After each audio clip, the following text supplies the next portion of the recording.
Mulai hari ini pemerintah Jakarta menerapkan sanksi denda sebesar 5 juta rupiah bagi warga yang menolak vaksinasi COVID-19. Bagaimana penerapannya? Menunggu mekanisme di dalam Perda.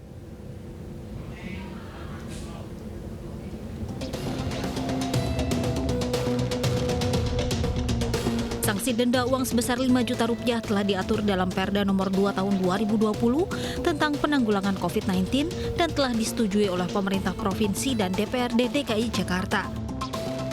Meski telah diberlakukan, namun sanksi tidak serta-merta langsung diterapkan.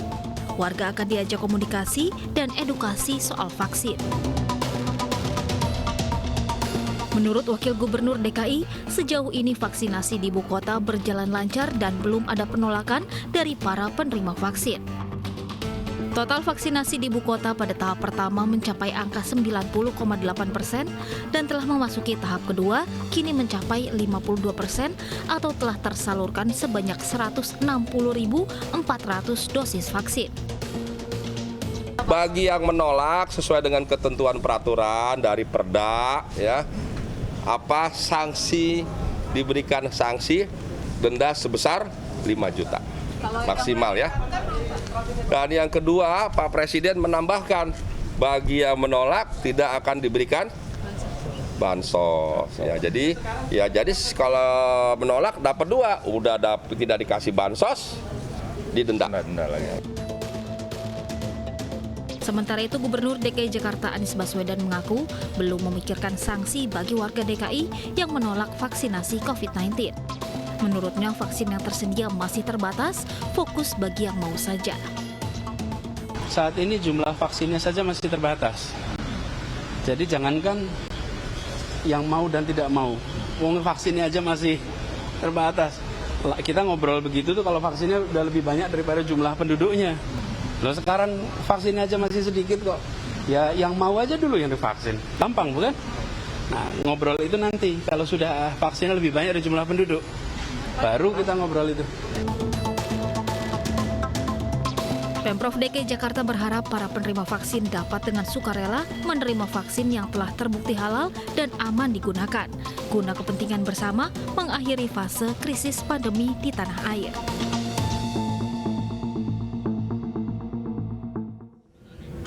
Bagaimana mekanisme dan penerapan vaksin tersebut? Saya akan berbincang dengan Wakil Ketua DPRD DKI Jakarta dari fraksi Partai Amanat Nasional. Ada Mbak Zita Anjani. Mbak Zita, selamat malam. Selamat malam. Apa kabar? Alhamdulillah baik. Anggota Dewan sudah dapat vaksin belum? Belum ada yang dapat vaksin di DPRD. Oh iya, jadi masih mengedepankan nakes dan Betul. para pedagang dan driver ojol ya. Oke, baik. Iya, betul. Mbak Sita, ini DPRD ikut menyetujui perda denda bagi para penolak vaksin. Kenapa? Jadi waktu pembahasan itu memang kita sudah bahas kan, kita sudah antisipasi nanti akan ada vaksin dan sebagainya, dibentuklah pada COVID-19. Di dalamnya salah satunya ada peraturan bahwa yang menolak vaksin akan didenda sampai dengan maksimal batasnya 5 juta rupiah. Mengapa waktu itu ada aturan tersebut dan disetujui? Karena kita belajar di DKI Jakarta waktu itu awal-awal COVID, ketika swab itu warga DKI banyak penolakan ketika swab, masih menganggap COVID ini sebagai sesuatu yang tidak nyata dan sebagainya. Nah, kalau kita melihat keadaan hari ini, semakin tinggi kesadaran warga DKI terhadap COVID, semakin banyak yang tahu bahayanya dan sebagainya. Jadi saya rasa denda itu maksimal, dan kalau sudah dilakukan pembinaan, sudah dilakukan edukasi, masih menolak juga. Dan tadi saya sepakat dengan poin Pak Gubernur, jika jumlah vaksinnya sudah melebihi, ini kan vaksinnya aja masih terbatas jumlahnya. Jadi saya rasa penerapan denda itu kalau sudah betul-betul keadaannya mendesak.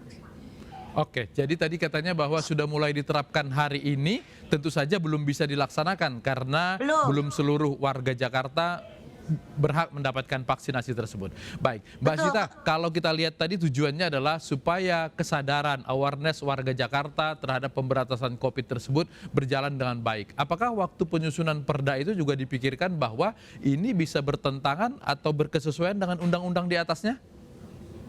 Tentu ya, kita di DPRD kita membahas itu cukup lama, 1 bulan intens itu rapat sampai malam membahas itu. Kita sudah pikirkan matang-matang juga. Kenapa? Karena tadi, waktu awal-awal Covid masuk, untuk warga bisa swab aja susah sekali ya, untuk warga bisa mau di-swab dan sebagainya susah. Dan belum lama juga saya melakukan survei mandiri, saya tanya itu pedagang-pedagang kaki lima ya, gimana kalau divaksin mau tidak? Jawabannya mayoritas tidak mau divaksin. Saya tanya kenapa? Takut ini, takut itu dan sebagainya. Tapi sekali lagi kita tidak perlu over panic, tidak perlu terlalu panik dan tidak perlu terlalu ngegas ya, karena jumlah vaksinnya saja belum memadai. Kalau di Indonesia ada 250 sampai 300 jiwa kan artinya per hari 1 juta jiwa. Sekarang ketersediaan vaksin aja masih sangat terbatas. Gelombang kedua saja belum semua. Kan ada beberapa kategori, ada wakil rakyat, ada pedagang, ada pendidik. Nah, ini belum semuanya. Baru fokusnya di Tanah Abang aja. Jadi menurut saya nggak usah terlalu ngegas atau apa, pelan-pelan kita sambil edukasi, semakin banyak yang vaksin nanti ikut sendiri kok. Oke. Apakah perlu sosialisasi yang lebih intens kepada warga Jakarta bahwa vaksin tersebut aman? Betul, saya rasa dengan semakin banyak yang mau mengikuti ini ya, nanti semakin terbentuk sendiri gitu. Oh, bahwa ternyata vaksin ini aman. Kalau masih sedikit yang vaksin kan juga masih pada takut ya, terutama yang menengah ke bawah. Ya, pemahamannya, pendidikannya masih belum, tapi kalau nanti dia melihat banyak yang sudah vaksin, otomatis kok saya yakin pasti akan mau untuk mengikuti program vaksinasi gitu. Oke. Selain sosialisasi, edukasi, dan juga ketersediaan vaksin, kalau begitu kira-kira menurut DPRD kapan tepatnya denda vaksin ini baru diterapkan? Menurut saya yang paling tepat itu ketika ketersediaan vaksin sudah melebihi dari jumlah yang akan divaksin. Boleh itu kita menerapkan denda maksimal. Juga kita harus melihat siapa yang kita denda. Kalau misalnya yang kita denda orang yang tidak mampu, tentu dia tidak akan mampu membayar denda. Tapi kalau yang kita mau vaksin misalnya kalangan menengah ke atas, yang secara kemampuan bisa membayar, lalu sudah diedukasi dan sudah melalui step by step edukasi tapi tetap menolak, nah itulah yang bisa didenda, yang cocok didenda. Tapi kalau yang menengah ke bawah, yang pemahaman edukasinya juga sangat minim dan langsung didenda, saya rasa kurang adil ya. Baik, jadi perda ini bisa situasional ya, tidak berlaku kepada seluruhnya. Oke. Iya, dan saya meminta kepada Pemprov untuk menerapkan perda ini secara humanis ya, jangan terlalu memaksa tetapi humanis. Baik, situasional dan humanis. Mbak Sita Anzani, Wakil Ketua DPRD DKI Jakarta dari fraksi PAN. Terima kasih sudah bergabung di iNewsroom. Selamat malam. Tak kuat tahan beban, sebuah mobil terguling di tanjakan. Kami hadirkan informasinya usai jeda.